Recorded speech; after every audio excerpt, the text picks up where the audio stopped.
नमस्कार, यो AB news खबरको संकेत हो। अहिले तपाई पालिकाहरूको खबर दिने नेपालको एकमात्र खबर बुलेटिन पालिका खबरमा हुनुहुन्छ। म करिश्मा कार्की। पालिका खबर बुलेटिन आइसिआइडीले एबी न्यूज खबरमा प्रत्येक दिन साँझ 6 देखि 7 बजेसम्म र दिउँसो 3 देखि 4 बजेसम्म पुनः प्रसारण गर्दै आइरहेको छ। देशभरका 77 जिल्लाका रेडियोबाट पनि यो खबर बुलेटिन प्रसारण भइरहेको छ। आजको पालिका खबर प्रारम्भ गरौं मूल खबरबाट। बर्देवासको सामुदायिक वनमा भूमाफियाको चलखेल, जंगल फडानी गर्ने 2 जनालाई पक्राउ पुर्जे, वन कार्यालयका 7 कर्मचारी कारबाहीमा। गुल्मीको छत्रकोट गाउँपालिकाका कृषकलाई पेन्सन, कृषक पेन्सन कार्य विधि बनेपछि कृषक बन्छन्, अब छैन टेन्सन। तेह्रथुमको ग्रामीण सडकका खाल्डा पुरिएसँगै कुद्न थाले गाडी, गाउँसम्मै मोटर पुग्दा स्थानीयले बोक्नु पर्दैन बारी, वर्षायाममा भने पुरानै नियति दोहोरिने चिन्ता। पुरानै लयमा फर्कियो इलामको जेतपुर स्थित ज्याउ पोखरी, खोल्सीको पानी ल्याएर पोखरीमा हाल्दा फर्कियो खुसी, आन्तरिक पर्यटन फस्टाउने विश्वास। बागलुङका महिला अर्ग्यानिक उत्पादनमा व्यस्त, कमाई र सन्तुष्टि दुवै जुटाउन हुँदैछन् अभ्यस्त, बेरोजगार पनि स्वरोजगार बन्दै। र धौलागिरीको एउटै वडाका 3 बस्तीको विवादले अड्कियो सडक निर्माण, स्थानीयबाट अवरोध भएको निर्माण कम्पनीको प्रष्टोक्ति।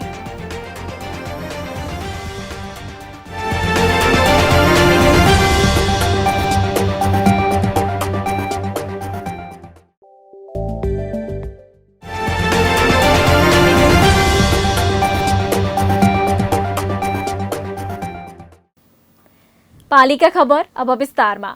भूमाफियाको अतिक्रमणले वातावरणीय स्वरूप कुरूप मात्र होइन, भूक्षय, बाढी पहिरोको समस्याले सर्वसाधारणहरू प्रताडित बनिरहेको सुनिन्छ, देखिन्छ र भोगिन्छ।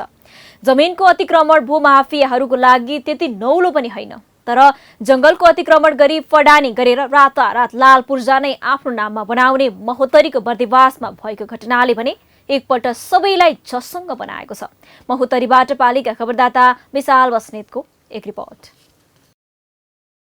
महोत्तरीको बर्देवास नगरपालिका 1 रमतेल डाँडाको सामुदायिक जंगल फडानी गरेर जंगलभित्रको 1 बिघा 2 कट्ठा जग्गाको लालपूर्जा लीलामणि आचार्य र कृष्ण प्रसाद गौतमले आफ्नो नाममा ल्याएको करतुत बाहिरिएको छ। वर्षौंदेखि सामुदायिक वनको रूपमा उपभोग गर्दै आएका हात्तीमारा भप्सी खोलाको दोभानमा रहेको जग्गा एकाएक व्यक्तिको नाममा ल्याएर वन फडानी हुन थालेपछि भूमाफियाको चरित्र उदाङ्गो भएको हो। लामो समयदेखि जमिन किनबेचमा सक्रिय महोत्तरी बर्देवासकी आचार्य र गौतमले जंगलभित्रको जग्गाको लालपूर्जा देखाउँदै धमाधम रुख कटान गर्न थालेपछि स्थानीयले सम्बन्धित निकायसँग गुहार मागेका थिए। 2043 सालदेखि अतिक्रमित क्षेत्रमा जंगल संरक्षणमा अहोरात्र खटिएको स्मरण गर्दै आफूहरूले उपभोग गर्दै आएको सार्वजनिक वन क्षेत्र व्यक्तिको नाममा हुनै नसक्ने स्थानीयको भनाइ छ। व्यक्तिको नाउँमा आएर एकलौटी अब हामीले यत्रो रुङ्नी जनताहरूले हामीले नपाउने सामुदायिक भनेर नपाउने, अर्काले काठ काट्दाखेरि हामीलाई दुःख त लागेको छ नि। अब मेरो नम्बरी हो भनेर आयो, अब फाँडन गर्नुपर्छ भन्यो। अब हामीहरू पनि अब त्यतिखेर केही थाहा भएन। अब आफूभन्दा अलिक बुद्धिजीवीहरूले होला तानी भनेर अब लिएर आइसकेपछि हामीलाई पनि के भयो भने होला भन्ने भयो। हामीले पनि अब लु न त भन्यौँ नि भन्नु पर्यो नि। अब त्यतिखेर हामीलाई केही थाहा छैन। स्थानीयले फडानी भएको जग्गा आचार्य र गौतमकै हो भनी सही छाप गर्ने स्थानीय र सम्बन्धित वडा 1 का जनप्रतिनिधिप्रति पनि प्रश्न तिर्स्याएका छन्। जनप्रतिनिधिको समेत मिलेमतोमा योजनाबद्ध ढङ्गले जंगल फडानी भएको स्थानीयको दाबी छ। तर वडा नम्बर 1 का जनप्रतिनिधि तथा वडा अध्यक्ष चुडामणि पोखरेलले भने जनप्रतिनिधिबाट पनि केही कमजोरी भएको स्वीकार गर्छन्। म नभएको बेलामा वडा सदस्यलाई घरमा गएर चाहिँ कुमार गौतम छिमेकी हुन्, उनले चाहिँ वडा सदस्य महिला अब पढ्न पनि नजान्ने, उहाँलाई चाहिँ गएर चाहिँ आन्टी यहाँ सही गरिदिनुहोस् भनेर सही गराएछन् र तिनै कुमार गौतमले लगेर उहाँ चाहिँ कार्यालयको छाप लाएछन्। अब यसमा चाहिँ यो वडा सदस्यलाई मैले बुझ्दाखेरि चाहिँ मलाई चाहिँ अब यसरी लिएर आए, मलाई थाहा भएन भनेर भन्नुभएको छ। सामुदायिक वनको नाममा रहेको वन क्षेत्र फडानी गर्न सरकारी कर्मचारीको समेत साथ रहेको भन्दै स्थानीयले चर्को आवाज उठाउन थालेपछि सब डिभिजन वन कार्यालय बर्दिवासका 7 जना कर्मचारीलाई छानबिन प्रक्रिया अगाडि बढाइएको छ। यस्तै आरोपित आचार्य र गौतमलाई पक्राउ पूर्जी जारी गरिएको छ। सहायक वन अधिकृत लक्ष्मण यादव, फरेस्टर सन्तोष कुमार शाह, वन रक्षक राजकिशोर झा, अजय कुमार यादव, राकेश यादव, दिलीप महतो र नारायण ढुङ्गेलाई निजामती सेवा ऐन तथा नियमावली अनुसार कारबाही प्रक्रिया अगाडि बढाइएको जिल्ला वन कार्यालयले जनाएको छ।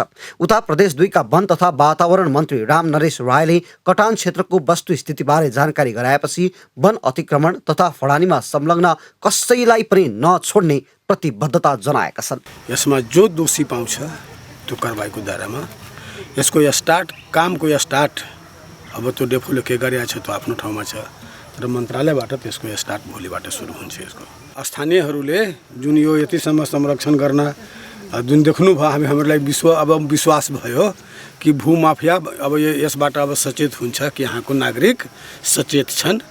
त्यसैगरी जंगल अतिक्रमण तथा फडानीमा सामुदायिक वनका अध्यक्ष शेरबहादुर राउतको समेत मिलेमतो भएको भन्दै चर्को आलोचना भएपछि अध्यक्ष राउतलाई पक्राउ गरी अनुसन्धानका लागि हिरासतमा राखिएको छ। यता वन फडानीका मुख्य नायक भनिएका आचार्य र गौतम फरार छन्। उनीहरूको खोजी भइरहेको छ।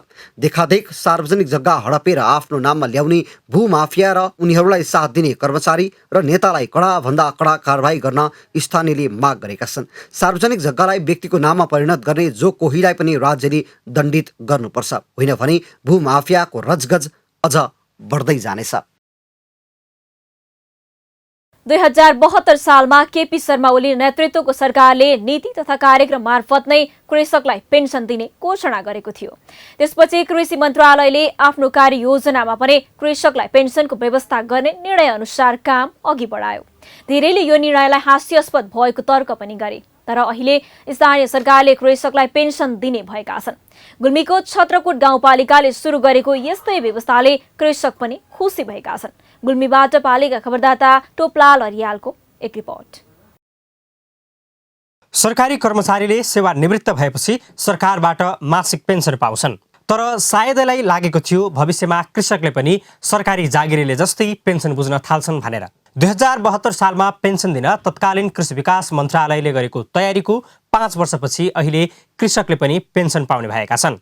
गुल्मीको छत्रकोट गाउँपालिकाले कृषकलाई पेन्सन दिने व्यवस्था सुरु गरेको छ। गाउँपालिकाले व्यावसायिक एवं प्रतिस्पर्धात्मक कृषि प्रणालीद्वारा उच्च एवं दिगो आर्थिक विकास हासिल गरी खाद्य सुरक्षा तथा गरिबी निवारणमा योगदान गर्दै समृद्ध कृषक उत्पादन गर्ने उद्देश्यले पेन्सन वितरण गर्ने योजना बनाएको छ, जसका लागि 9औं गाउँसभाबाट कृषक पेन्सन कार्यक्रम सञ्चालन कार्यविधि 2077 पारित गरिएको छ। सबै छत्रकोट गाउँपालिकाभित्र रहनुभएका कृषकहरूको डाटा ल्याइसकेका छौँ र यो डाटामा हामी उहाँहरूको मूल्याङ्कन गर्नेछौँ र यो सन्देश सुनिरहने सम्पूर्ण कृषकजीवहरूले पनि के बुझिदिनु होला भने मैले यति लाखको बेचेको छु अर्थात् मैले यति हजारको बेचेको छु भनेर त्यो मूल्याङ्कन हुनुभन्दा तपाईँहरूको बेचेकोमा तपाईँहरूको लागत कटाएर तपाईँहरूको खुद आम्दानी कति हुनेछ त्यो खुद आम्दानीलाई हामीले लिएर तपाईहरुको मूल्याङ्कन गर्नेछौँ।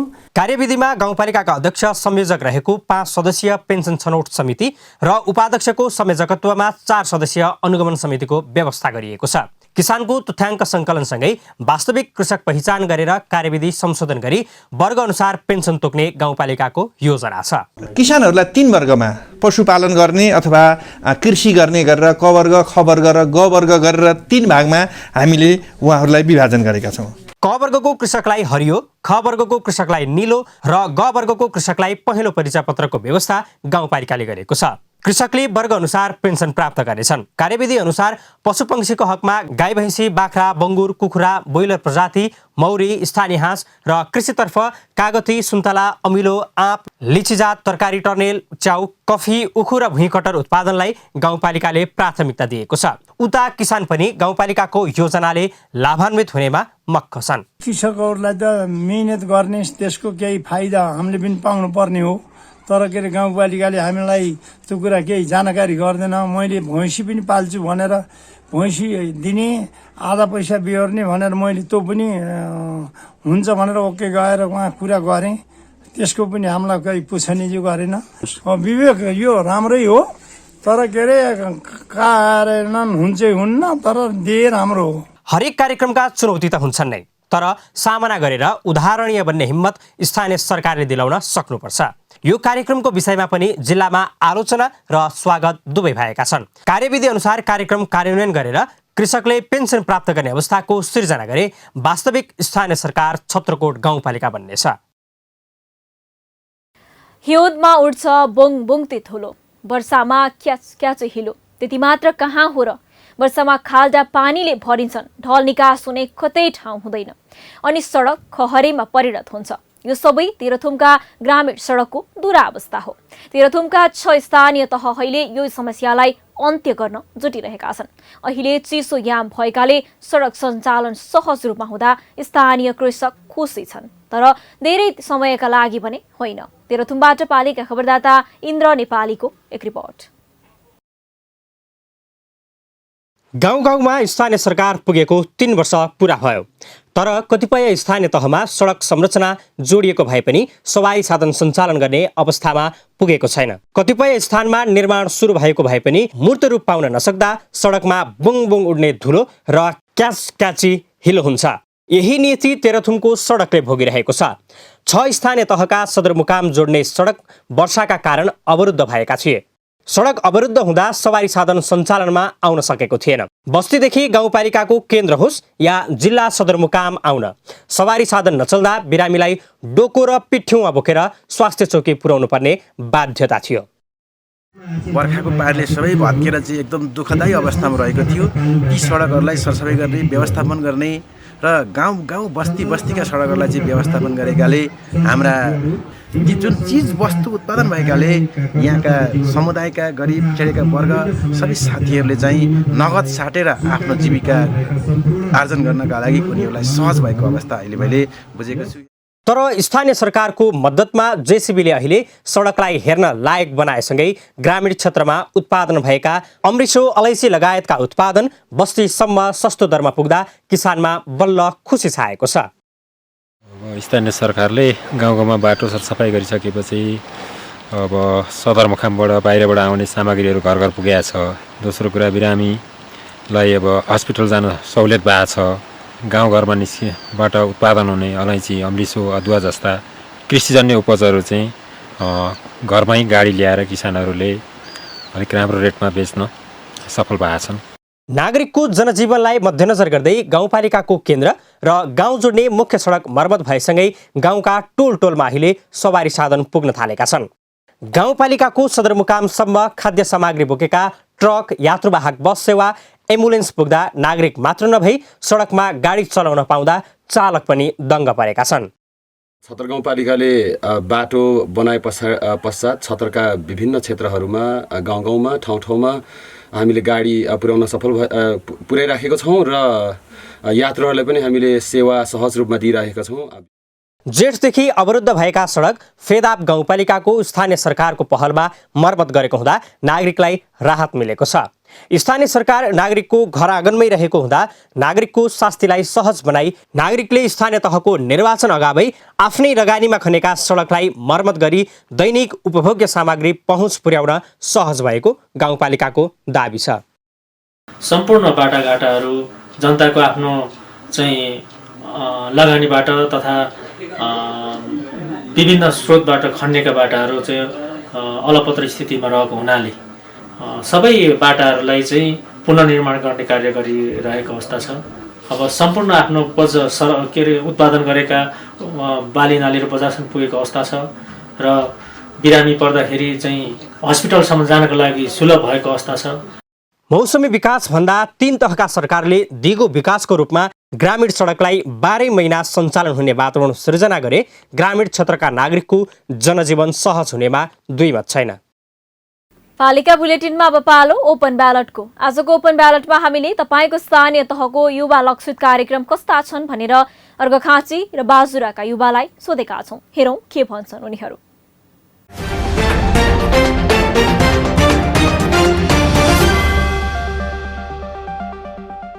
स्थानीय तहमा काम भइरहेका छन् तर अहिले यो सङ्घीयता यिनीहरू कारणले गर्दा त्यो ट्रान्जेक्सन नमिलेको कर्मचारी तन्त्र र स्थानीय तहको पदाधिकारीहरूमा समन्वयको अभावले गर्दाखेरि केही कामहरू भएका छैनन्। हामी युवाहरूको जुन खालको अपेक्षा थियो त्यो अपेक्षा अनुसारको कार्यक्रम भएको छैन। अहिले जनसङ्ख्याको हिसाबले जुन जनसङ्ख्या विज्ञानको हिसाबले पनि हेर्ने हो भने देशमा यो स्वर्ण युग छ, युवाहरूको सङ्ख्या धेरै भएको र यो बेलामा नै परिवर्तन धेरै सम्भव हुने खालको अवस्था भएको बेलामा हाम्रो यो स्थानीय सरकारहरूले त्यसलाई पहिचान गरेर युवाहरूलाई सम्बोधन गरेर युवाहरूलाई विकासको मूल प्रवाहमा ल्याउने र सँगसँगै अर्थतन्त्रलाई नै टेवा हुने खालको काममा चाहिँ त्यति धेरै प्रोत्साहन गरेको देखिएको छैन। हाम्रो नगरपालिकाले यसो कार्यक्रमहरूकोमा हेर्दाखेरि चाहिँ खासै त्यस्तो कार्यक्रमहरू चाहिँ ल्याएको छैन भनौँ न, हामीलाई त्यस्तो जानकारी नै छैन। विशेष गरी त खासै गरी महिलाहरूको लागि कार्यक्रमहरू ल्याउनु पर्ने हो, देशैभरि सुनिन्छ कुन गाउँपालिकामा नगरपालिकामा धेरै यस्ता कार्यक्रमहरू ल्याएको भन्ने सुनिन्छ, त्यस्तो कुनै जानकारी पनि छैन र त्यस्तो कार्यक्रमहरू ल्याइहाले पनि त्यसो कार्यान्वयन चाहिँ भएको छैन। अहिलेसम्म हामीलाई त्यति केही पनि थाहा छैन। अहिले सयौंको संख्यामा युवा बेरोजगारी भएर घरमै बस्नु परेको अवस्था छ, तैपनि स्थानीय तहले स्थानीय सरकारले केही पनि त्यस्तो खालको गरेको अहिलेसम्म हामीले देखेका पनि छैनौँ। सायद कार्यपालिकाको निर्णय हुनसक्छ वा त्यो खालको उहाँको कार्यविधि बनाएको भए पनि त्यो कागजमा मात्रै सीमित रहेको जस्तो लाग्छ मलाई जहाँसम्म। अहिले चाहिँ हाम्रो गाउँपालिकामा महिला तथा युवा लक्षित कार्यक्रमहरू खासै भएको चाहिँ हामीलाई जानकारी छैन र यो कोभिड-19 को कारण विदेशबाट आउनुभएका सम्पूर्ण दाजुभाइहरू अहिले बेरोजगार अवस्थामा बसेको पाइन्छ। मैले सुने अनुसार अहिलेसम्म युवा तथा महिला लक्षित कार्यक्रम भनेको एउटा मात्रै अनि यो सिलाइ कटाई भन्ने तालिम सञ्चालन गरेको छ भन्ने सुन्नमा आइरहेको छ। अरू चाहिँ मलाई खासै जानकारी त्यस्तो भएन।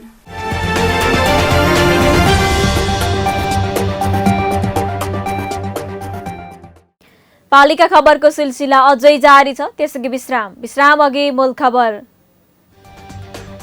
बर्देवासको सामुदायिक वनमा भूमाफियाको चलखेल, जंगल फडानी गर्ने 2 जनालाई पक्राउ पुर्जे, वन कार्यालयका 7 कर्मचारी कारबाहीमा।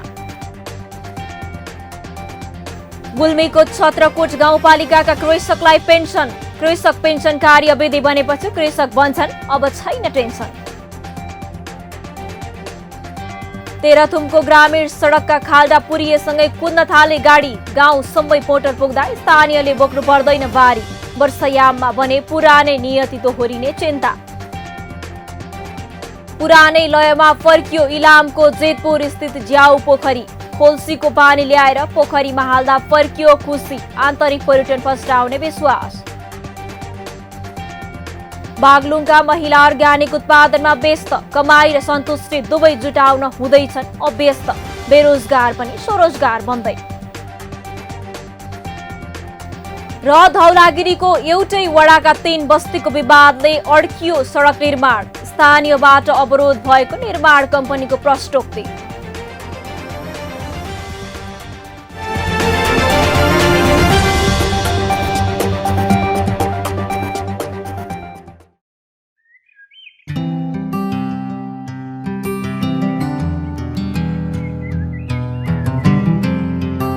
धारामा जाने, धारामा गइसकेपछि साबुन लिने, साबुन ल्याइसकेपछि सुरुमा चाहिँ फिज निकाल्ने, स्टेप 1 भन्छ।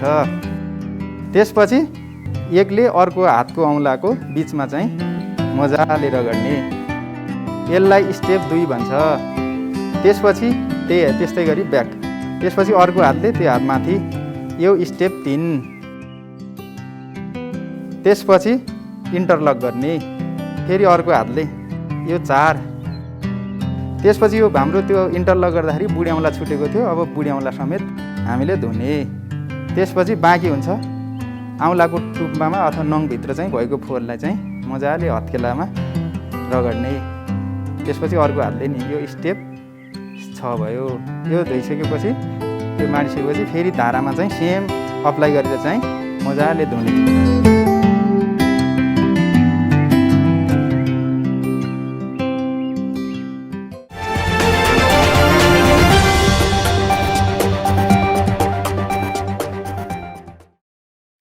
इलामको दोस्रो ठूलो पोखरी झ्याउ पोखरीले स्वरूप पाएको छ।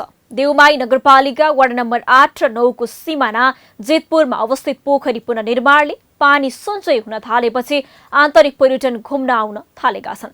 पोखरी पुरानै अवस्थामा फर्किन थालेपछि पोखरीको तल्लो क्षेत्रका सुकेका पानी पदेरा जाग्न थालेका छन्। कार्तिक मङ्सिर महिनामै सुक्ने पानीका स्रोतहरूमा निरन्तर पानी देख्न थालिएको छ। पानी सुकेर खेल मैदानमा परिणत भएको पोखरीलाई पुरानै अवस्थामा ल्याउन काम थालेको 23 वर्षपछि पानी सञ्चय हुन थालेको हो।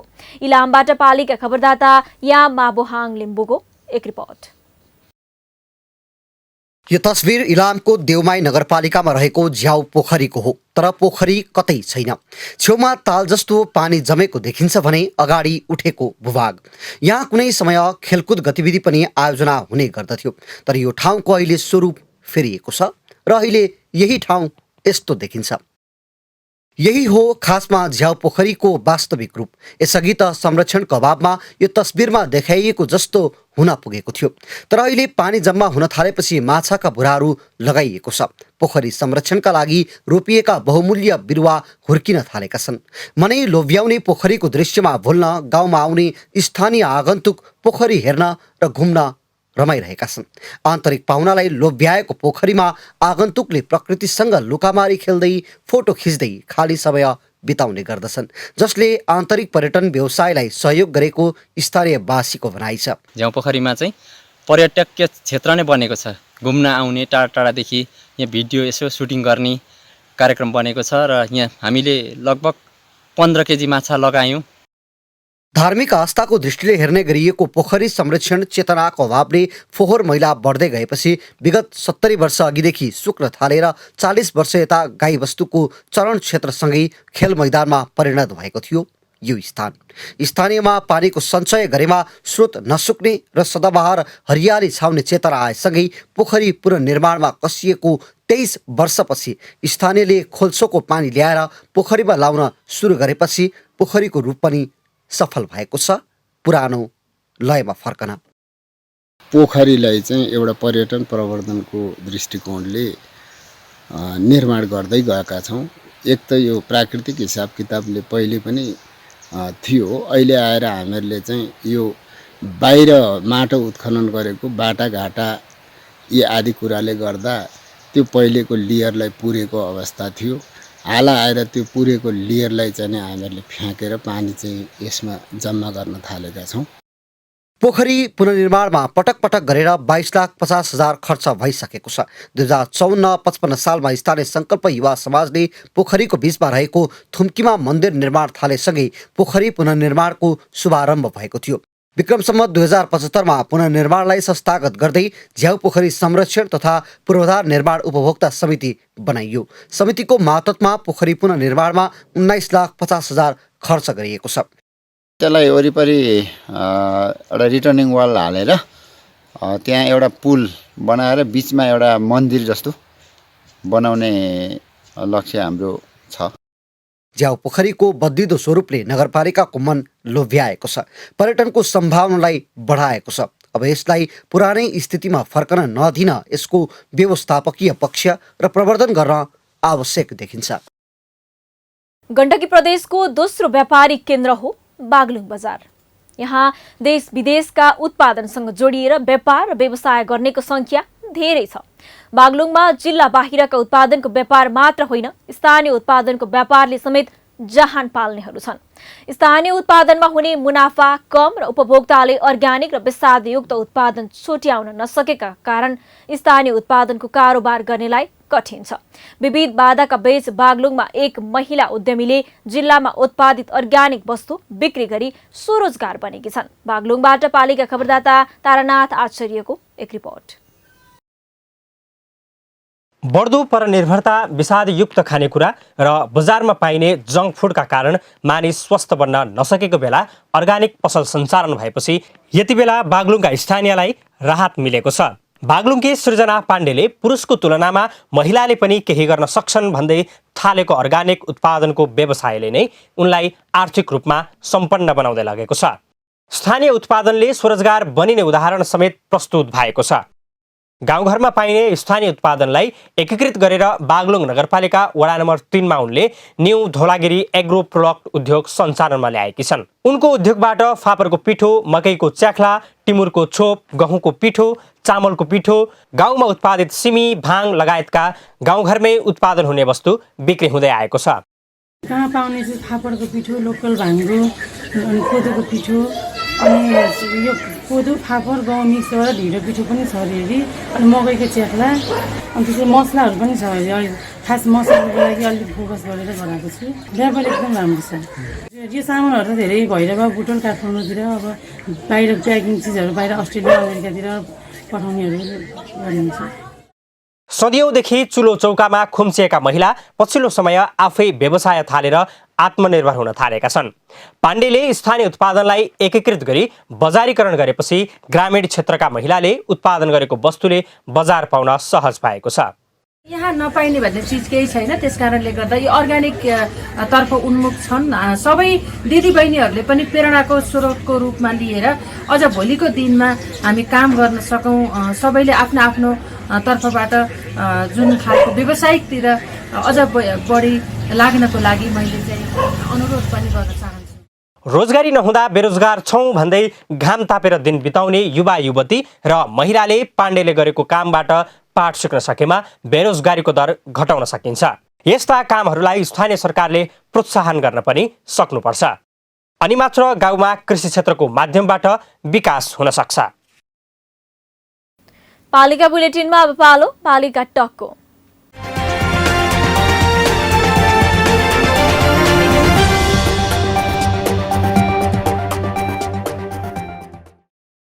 आजको पालिका टकमा हामीसँग जोडिनु भएको छ मकवानपुर जिल्लाको हेटौडा उपमहानगरपालिकाकी उपप्रमुख मीना कुमारी लामा। उहाँसँग आज हामी पछिल्लो राजनैतिक घटनाक्रमका कारण स्थानीय तहमा पर्ने प्रभाव, 3 वर्षमा भएका हेटौडा उपमहानगरका काम कारबाही र आगामी योजनाबारे कुराकानी गर्नेछौँ। उपप्रमुखज्यू, यहाँलाई स्वागत छ पालिका टकमा। नमस्कार। हजुर, उपप्रमुखज्यू, देशको राजनीति अहिले अन्योलपूर्ण अवस्थामा छ। प्रधानमन्त्रीले प्रतिनिधि सभा विघटन गर्नुभएको छ। संघीय संरचनामा गइसकेर तीनै तहका सरकार सञ्चालनमा रहेको देशको वर्तमान अवस्थामा संघीय प्रतिनिधि सभा विघटन गरिएपछि स्थानीय तहहरूका काम कारबाहीमा कस्तो असर परेको छ? के स्थानीय तहका नीति योजना कार्यान्वयन गर्न सजिलो होला? अब तपाईँले भन्नुभएको जस्तै अहिले यो जुन प्रतिनिधि चाहिँ सभाको चाहिँ यो विघटन भएको छ, यसले मानसिक एउटा भौतिक रूपमा भन्दा पनि एउटा मानसिक रूपमा ठुलो एउटा चोट पुगेको छ। एउटा अलि आक्रान्त भएको जस्तो छ, सबैमा एउटा निराशपन छा जस्तो चाहिँ भइरहेको छ, जसले गर्दा कतातिर जाने हो भन्ने एउटा चिन्ता स्वाभाविक रूपमा यहाँ पनि हेटौडा उपमहानगरपालिकामै बढेको छ। यो क्रममा पनि हामीले जुन गत वर्षमा हामीले बजेट विनियोजन गरेका थियौँ, यो वर्षको हामीले कार्यक्रमहरू बनाएका थियौँ। अब हाम्रो फेरि यो विशेष सभा हिउँदे नगर सभा पनि हामीले गर्नुपर्ने भएको हुनाले हामी त्यसको पनि तयारीहरू हामी गरिरहेका छौँ। हामी 25 गते नगरसभा हिउँदे अधिवेशन पनि हामी गरिरहेका छौँ।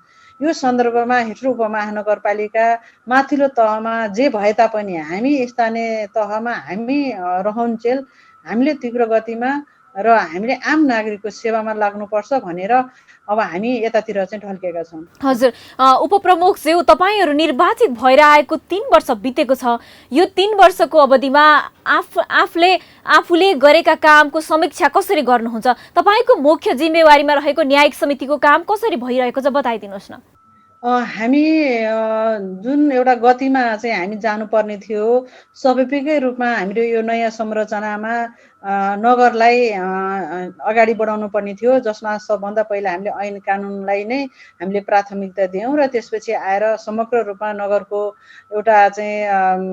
एउटा प्लानिङ गऱ्यौँ। हामी कसरी चाहिँ अब 5 वर्षसम्म हामी नगरलाई अगाडि बढाउँछौँ भन्ने हामीले योजना बनायौँ, जसमा चाहिँ समग्र रूपमा खानेपानीदेखि लिएर पूर्वाधार निर्माणदेखि लिएर बिजुली बत्ती व्यवस्थापन गर्नेदेखि लिएर त्यसपछि यहाँका चाहिँ नागरिकहरूको चाहिँ जीवन स्तर उकास्नका लागि, उहाँहरूलाई आर्थिक वृद्धि दर आर्थिकमा चाहिँ अगाडि पहुँच पुग्नको लागि उहाँलाई विभिन्न चाहिँ कृषि पशुसँग जोडेर जाने कार्यक्रमहरू सहित हामी अगाडि बढ्यौँ। सही अनुरूप चाहिँ हामी अहिले पनि अगाडि बढिरहेछौँ। हामीले त्यो उसमा ध्यान दिइरहेछौँ भने समग्र रूपमा म उपप्रमुखै भएको हैसियतले मलाई स्थानीय सरकार सञ्चालन ऐनले जुन चाहिँ व्यवस्था गरेको छ उपप्रमुख न्यायिक समिति हेर्ने, यसलाई पनि हामीले कार्यविधि बनाएर नै हामीले 2074 चाहिँ फागुनदेखि हामीले सुरु गऱ्यौँ। त्यसपछि हामीले एउटा आफ्नै इजलास खडा गरेर चाहिँ जुन 24वटा विवादहरू छ त्यसलाई निरूपण गर्ने, मेलमिलाप गर्ने कामहरू हामी गरि पनि रहेको छौँ। अहिले यतिखेरसम्म आइरहँदाखेरि हाम्रो 6वटा विवादहरू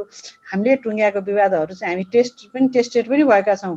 हामी जिल्ला अदालतमा त्यो फेरि चाहिँ हामी जिल्ला अदालतबाट पनि हामीले गरेको निर्णयलाई सदर भएर पनि आएको छ। हजुर, उपप्रमुखज्यू, अन्तिममा अझै करिब 2 वर्ष तपाईँहरूको कार्य अवधि बाँकी छ। यसबीचमा तपाईँले के काम गर्ने योजना बनाउनु भएको छ, ती काम कसरी पुरा गर्नुहुन्छ, छोटोमा बताइदिनुहोस् न हामीलाई। अब हामीले सबभन्दा पहिला चाहिँ हामी के गर्छौँ भने म समग्रमा सबैजनाले चाहिँ हेटौँडा उपमहानगरपालिका चाहिँ निर्वाचित भइसकेपछि, जनप्रतिनिधि आइसकेपछि चाहिँ समग्रमा एउटा विकासको क्रम, पूर्वाधारको विकासको क्रम जोडेको, व्यक्तिहरूको सामाजिक विकासको कुराहरू जोडेको, आर्थिक रूपान्तरणलाई चाहिँ नगरपालिकाबाट विभिन्न चाहिँ अनुदानदेखि लिएर तालिमदेखि लिएर सजीकरण गरेका कुराहरूको त उहाँले अनुभूति गर्ने भएको छ। विशेष गरी अहिले हामी उपमहानगरपालिकामा महिलासँग जोडेका पनि कामहरू पनि हामीले चाहिँ यसलाई निरन्तरता दिने र पछिसम्म चाहिँ यसलाई चाहिँ आवास हुने गरेर पनि हामी गइरहेका छौँ। हाम्रो चाहिँ करा कोरिडोर बनाउँछौँ भन्थ्यो, त्यो पनि हाम्रो काम सुरु भएको छ। अहिले हामी हाम्रो महिलाकै लागि सेफ हाउस लगभग हाम्रो त्यो महिला सेफ हाउस पनि अब रङ लगाउने क्रममा मात्रै छ, टुङ्गिने अवस्था आइसकेको छ। अब हामी त्यहाँनिर सार्दैछौँ। अब अहिले हामी फेरि साझा उद्यमी घर भनेर महिलाहरूको लागि पनि गर्दैछौँ। त्यसै गरी हामीले चाहिँ अहिले गर्भवती महिलाहरूलाई चाहिँ भिडियो एक्सरे चाहिँ फ्री गराउने कामहरू नगरपालिकाले गर्ने काम गरेको छ भने पोषण चाहिँ प्रत्येक सुत्केरी भएको 7 दिनभित्र पोषण कार्यक्रम पुगेको छ।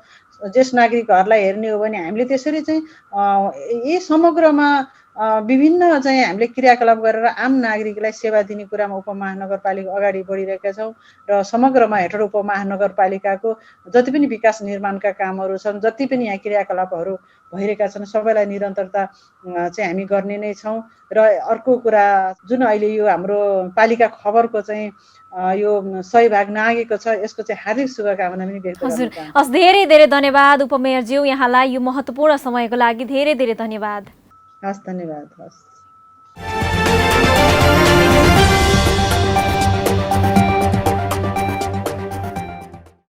अब हट्नेछन् सबैका खबर, यो हो पालिका खबर। पालिका खबरको सिलसिला अझै जारी छ, त्यसैगरी विश्राम अघि मूल खबर। बर्देवासको सामुदायिक वनमा भूमाफियाको चलखेल, जंगल फडानी गर्ने 2 जनालाई पक्राउ पुर्जे, वन कार्यालयका 7 कर्मचारी कारबाहीमा। गुल्मीको छत्रकोट गाउँपालिकाका कृषकलाई पेन्सन, कृषक पेन्सन कार्यविधि बनेपछि कृषक बन्छन्, अब छैन टेन्सन।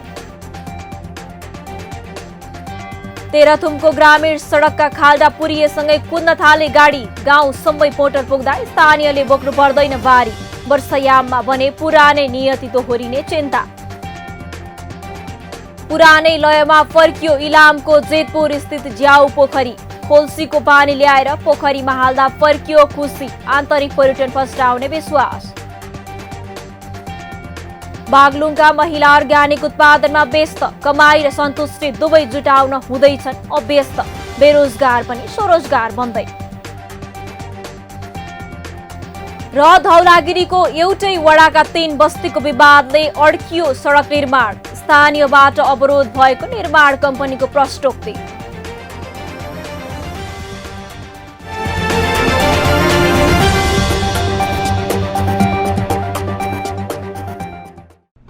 जन जनको आशा, भरोसा र विश्वास हो पालिका।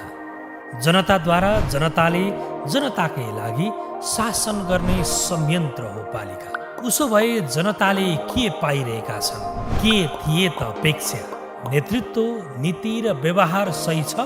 बजेट, कार्यक्रम र अभियान पर्याप्त छन्? गरेन, भएन, हुँदैन मात्र भन्ने कि अब यसो गरौँ र यसरी गरौँ पनि भन्ने? पहरेदारी र खबरदारीसँगै अब दिशानिर्देश गर्नु छ। हाम्रो स्थानीय सरकारलाई सचेत गराउने हाम्रै समाचारले हो।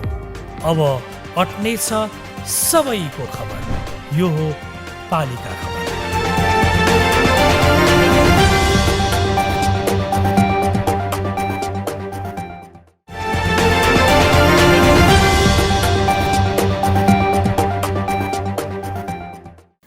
एउटै वडाका 3 बस्तीको विवादले म्याग्दीको धौलागिरी 2 मा सडक निर्माण योजना अलपत्र परेको छ। खोरिया, लमसुङ र लुलाङका बासिन्दाको विवादले ठेक्का सम्झौता भएको 1 वर्षसम्म पनि सडक निर्माण सुरु भएको छैन। स्थानीयको महतलादेखि खोरिया हुँदै लमसुङ लुलाङ हुँदै गुर्जातर्फ जाने सडक बनाउनु पनि अडान राख्दा समस्या थप बल्झिँदै गएको छ। म्याग्दीबाट पालिका खबरदाता सन्तोष गौतमको एक रिपोर्ट। पूर्वाधार विकास कार्यालय म्याग्दीले दरबाङ, भीम, भारवाङ, ताकम, मुना, लुलाङ, गुर्जा सडक आयोजना अन्तर्गत महतला भिर क्षेत्रमा सडक निर्माणका लागि 2076 पुस पहिलो हप्ता ठेक्का लगाएको थियो। 1 करोड 49 लाख रुपियाँ लागत अनुमान गरिएको योजना काठमाडौँको बिएन कन्स्ट्रक्सनले 78,79,310 रुपियाँमा ठेक्का लिएको थियो। 2077 असार मसान्तसम्म सम्झौताको म्याद भए पनि अहिलेसम्म काम सुरु नहुँदा आयोजना अन्यलमा परेको छ। उहाँहरूले भन्नुभयो मसँग रेकर्ड पनि फोनमा छ, धेरै धम्की पनि आए र तपाईँहरूले डोजर नपठाउनु हामी त्यो पनि गर्छौँ। यदि हाम्रो सहमति बिना तपाईँहरूले चाहिँ डोजर ल्याएर काम गर्नु भने त्यसको जिम्मेवार तपाईँ हुनुपर्छ भनेपछि इन्जिनियर सामु हाम्रो चाहिँ घनश्याम भाइ हुनुहुन्छ, उहाँले पनि म सक्दिनँ दाइ, मैले लाइन दिनै सक्दिनँ, कहाँबाट गर्ने हो भन्ने कुरो हामीले चाहिँ अफिसले पनि टुङ्गो लाउन सकेको छैन र सहमति नै पब्लिकै सहमति नजोडेपछि हामी गएर त्यहाँ भिडेर हाम्रो कर्मचारीलाई रिस्कमा लिएर हामी काम गर्न सक्दैनौँ र हामीले चाहिँ अब ठेक्का तोड्ने प्रक्रियामै हामी लागेका छौँ। 649.5 घनमिटर पर्खा लगाउने, 1500 मिटर कडा चट्टान काट्ने, 74,000 घनमिटर माटो कटिङ गर्ने र 2वटा स्ल्याब कल्भर्ट बनाउनु पर्ने ठेक्का सम्झौतामा उल्लेख छ। लुलाङ र लमसुङका बासिन्दाले महतलादेखि केही तलबाट दरखोलाको दायाँ किनारबाट सडक खन्नुपर्ने माग गरेका छन्। खोरियाको बासिन्दाको महतलादेखि खोरिया हुँदै लमसुङ लुलाङ हुँदै गुर्जातर्फ जाने सडक बनाउनु पर्ने अडान उनीहरूको छ। महतलामा करिब 100 मिटर चट्टान छिचोरेपछि खोरिया हुँदै लमसुङको सिमानासम्म गाडी गुड्न सक्छ। गाडी त बाटो त गाउँदेखि पनि कहाँ पुगिसक्यो होइन, तर पनि अहिलेसम्म सानो विवादको कारणले गर्दा बेला अब त्यो पोरा नफोर्नुको कारणले गाडी आउन सकेको छैन। कसिलो हुन्छ सक्दो अब यो पोरालाई चाहिँ फटाफट हुन्छ फोर्नु पर्ने, अगाडि बढाउनु पर्ने, फोर्नलाई अगाडि बढाउनु पर्ने। लुलाङ र लमसुङमा 200 बढी तथा खोरियामा 100 घरधुरीको बसोबास छ। महतलाको अप्ठ्यारो भिरलाई छोडेर सङ्घीय सरकारको सडक डिभिजन कार्यालय बागलुङले खोरिया हुँदै कासम खोलासम्म 3.5 किलोमिटर भन्दा बढी सडक खनिसकेको छ। खोरियादेखि मरेनी हुँदै ढोरपाटनको जलजरातर्फ सङ्घ र महतलादेखि लमसुङ लुलाङ हुँदै गुर्जातर्फ जाने सडक खन्ने विकल्पमा छलफल भए पनि सहमति जुट्न सकेको छैन। यो बाटो अवरुद्ध भएको छ, तर पोरा फुटाउँदा बित्तिकै लमसुङ जोडिन्छ।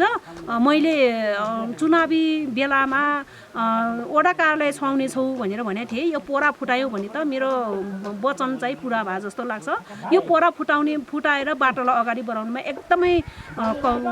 एकदमै सङ्घर्ष गरेका छौँ हामीले। कतिपय स्थानीयले अस्वाभाविक रूपमा घटेर ठेक्का लिएका ठेकेदारले भिरमा सडक खन्दा नाफा नहुने देखिएपछि विवाद सिर्जना गरी योजनालाई असफल बनाउन चलखेल गरेको आरोप लगाएका छन्।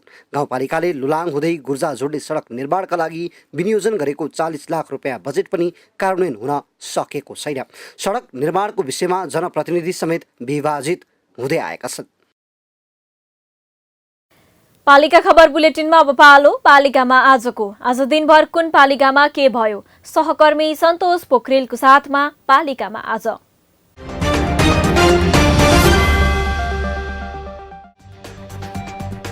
सुर्खेतको वीरेन्द्रनगर नगरपालिकाबाट लागु औषध ब्राउन सुगर सहित शान्ति सिंह र कौशिला सिंह पक्राउ पर्ने सासु बुहारी रहेको खुलासा।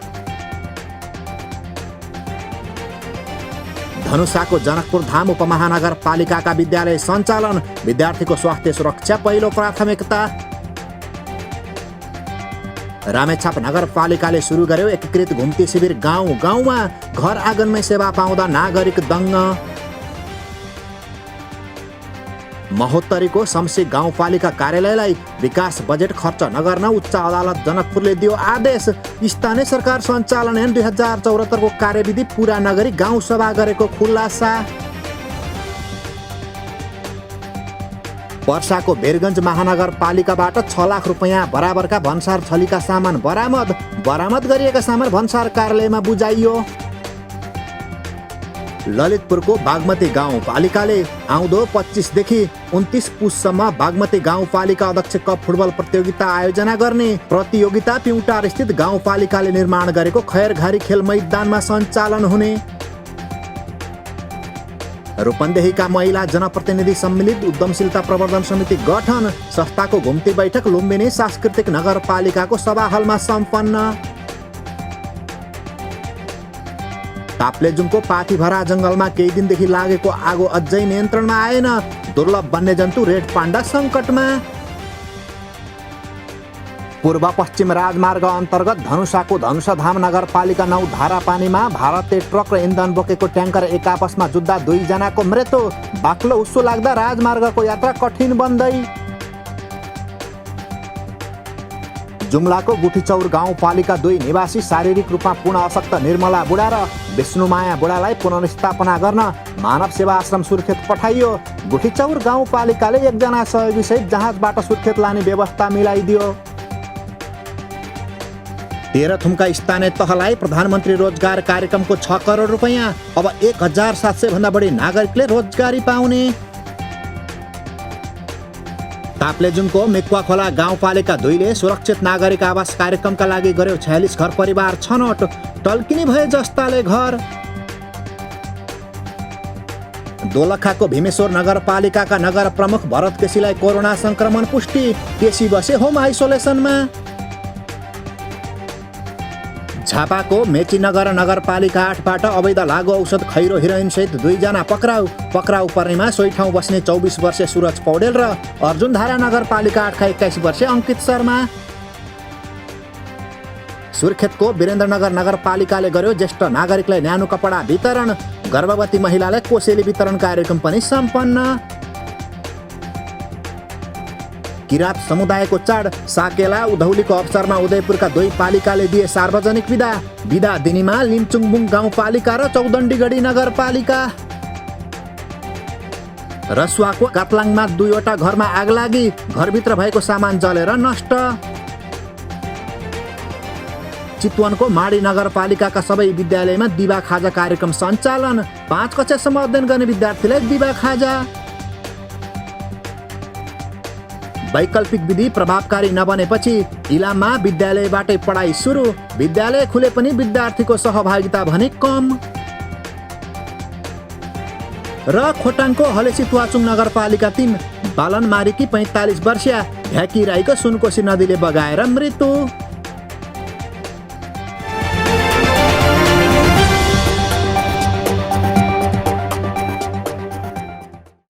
विश्वको इतिहासमा सदियौंदेखिको जिउँदो राष्ट्र हो नेपाल। भगवान पशुपतिनाथको यस पावन भूमिको आफ्नै गौरव गाथा छ। यहाँका मठ मन्दिर चैत्य गुम्बा आदिले यो देशलाई देवभूमि बनाएका छन्। यहाँका पहाड र हिमाल अनि नदी किनारामा गरिने तप ध्यान साधना आदिले यो देशलाई देवत्वमा पुग्ने तपोभूमिको रूपमा स्थापित गरेको छ। असंख्य मन्दिर रहेको नेपालमा भगवानको समीपमा जान भने भू बनोटले असर गर्ने गर्दछ। धार्मिक महत्व बोकेका त्यस्ता मन्दिरसम्म भक्तजनलाई पुर्याउन स्थानीय सरकारका पहल सार्थक हुँदैछन्। त्यसमध्येको एक हो नुवाकोटको दुप्चेश्वर महादेव मन्दिर। नुवाकोटबाट पालिका खबरदाता रामहरि नेउपानेको एक रिपोर्ट।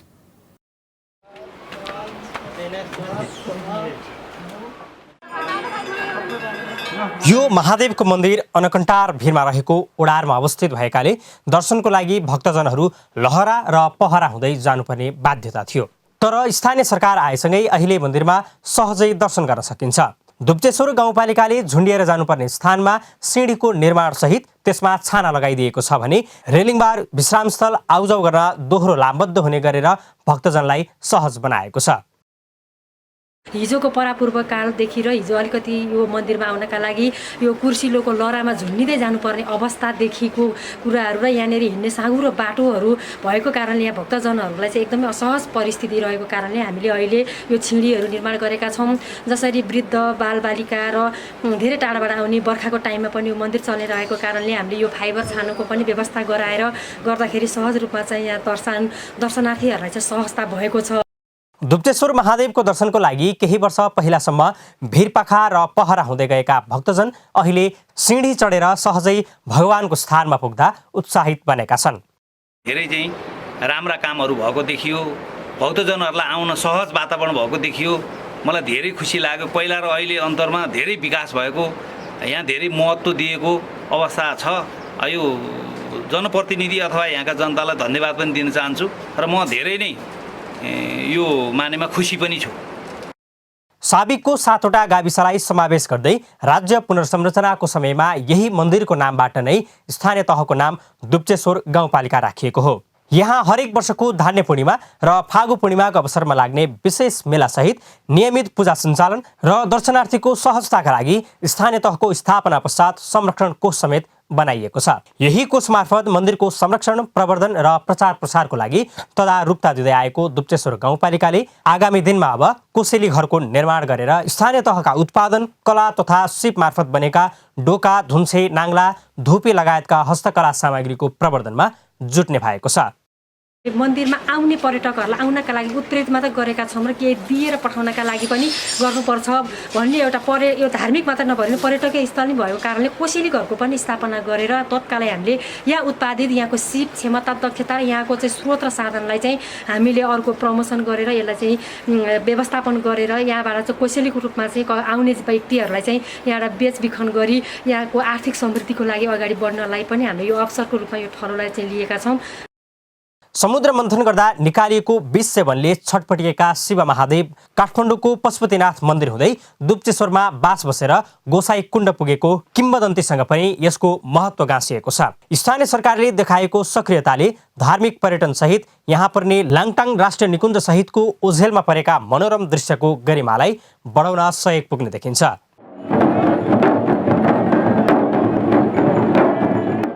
पालिका खबर बुलेटिनको अन्ततिर छौं। मूल खबर पुनः एकपटक। बर्देवासको सामुदायिक वनमा भूमाफियाको चलखेल, जंगल फडानी गर्ने 2 जनालाई पक्राउ पुर्जे। वन कार्यालयका 7 कर्मचारी कारबाहीमा। गुल्मीको छत्रकोट गाउँपालिकाका कृषकलाई पेन्सन, कृषक पेन्सन कार्य विधि बनेपछि कृषक बन्छन्, अब छैन टेन्सन। तेह्रथुमको ग्रामीण सडकका खाल्डा पुरिएसँगै कुद्न थाले गाडी, गाउँसम्मै मोटर पुग्दा स्थानीयले बोक्नु पर्दैन बारी। वर्षायाममा भने पुरानै नियति दोहोरिने चिन्ता। पुरानै लयमा फर्कियो इलामको जेतपुर स्थित ज्याउ पोखरी। खोल्सीको पानी ल्याएर पोखरीमा हाल्दा फर्कियो खुसी, आन्तरिक पर्यटन फस्टाउने विश्वास। बागलुङका महिला अर्ग्यानिक उत्पादनमा व्यस्त, कमाई र सन्तुष्टि दुवै जुटाउन हुँदैछन् अभ्यस्त, बेरोजगार पनि स्वरोजगार बन्दै। र धौलागिरीको एउटै वडाका 3 बस्तीको विवादले अड्कियो सडक निर्माण, स्थानीयबाट अवरोध भएको निर्माण कम्पनीको प्रश्नोक्ति।